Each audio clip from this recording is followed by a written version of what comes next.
welcome back to StarrSoaps channel. How are you today? I'm doing good. Today I'm going to be making bubbly bars.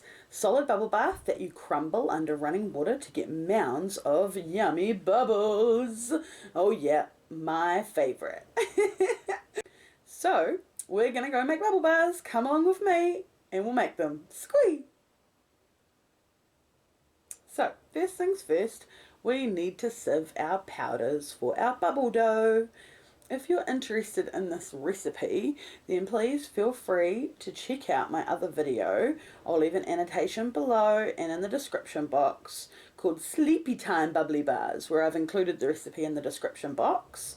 Right now I am just sieving the surfactant, which can be, I believe, the trickiest and yuckiest job of the entire process of making bubble bars. You want to get your face covered up with something so you're not breathing in the dust, and sieve, sieve, sieve like there ain't no tomorrow. So I'm just adding a few more of my dry ingredients. I believe that one was corn flour, tapioca starch. This one might be citric acid. I honestly can't remember.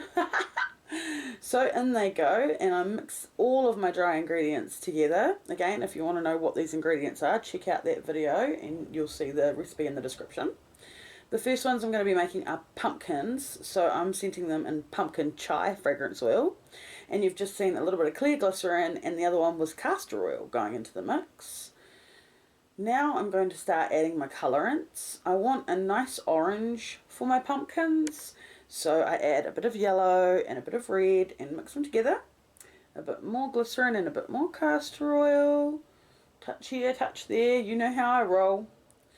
And mix and mix and mix and keep going until we get the right consistency. So we're looking for a consistency that's very similar to Play-Doh. And the neat thing about bubble dough is anything that you made out of Play-Doh as a kid, you can make out of bubble dough. Get creative. Don't just get stuck doing the same thing over and over again. Make sure you let your creative juices flow. So today I am going to do just that, and I'm going to try to make the pumpkins look like pumpkins. The oranges will look like oranges, and the snozberries will look like... No, hang on.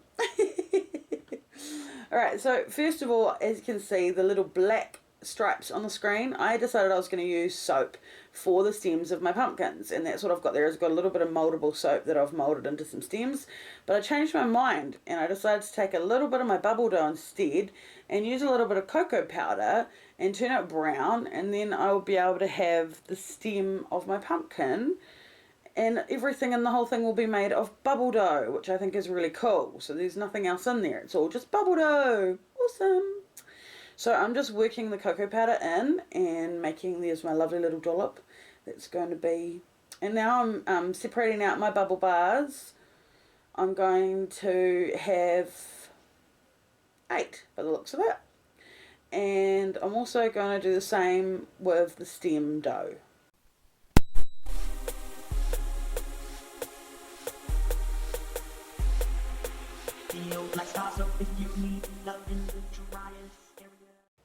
So just forming that little bit of stem dough into the shape of a pumpkin stem. Go ahead and do that for all of them. And when I'm finished, it's time to make a pumpkin. So I'm only going to show you a couple, otherwise this video would run very long. But basically I take it, I shape it ever so slightly so that the edges are smoother. Then I take like a chopstick and make a hole in the middle, and take a barbecue skewer and run it along the edges to create those beautiful pumpkin-y grooves that we're so used to seeing. And it works out really well. They look adorable. It's not difficult to do. It doesn't take a long time. And your final product, look how funky it looks. Oh my goodness. I'm going to go ahead and make another one on camera and then jump cut after that, I believe. So here we go for our second pumpkin. Same as before. Chopstick in the middle, barbecue skewer going around the edges. Remember, they don't have to be identical. Part of their charm is that they're handmade and they will all look a little bit unique. Gorgeous. So there's the 8 pumpkins banged out, and I love them. I think they look really, really sweet. Totes adorbs even. Righto, round 2. This batch are going to be peaches, so I've gone for the same colour because I feel like that is a good hue. And a very similar design, except obviously not to look like a pumpkin, to look like a peach this time. So all I did to find out how to shape a peach was I searched how to make a polymar peach, and I did the same for the orange and the same for the pumpkin, and you end up getting a video that shows you a teeny tiny version. So this is actually working on a larger scale, and I wasn't that happy. It looks too much like a bottom. So thinking on my feet, I decided to do the same thing again. I took a little bit of the dough, added a little bit more cocoa powder this time to get a darker colour, and now I'm just rolling it out to make the little nubs, there they are, that will be for the peaches. So I'm using the technique that I learned from the Polymar Peach video and making the little chopstick hole and then using the barbecue skewer to make that peachy shape. And now I'm just going to add one of these little stems and push it in, and then I'm just going to take my barbecue skewer and sort of rough up the top of it so it looks a little bit more like the peach stem, which tends to be quite rough looking.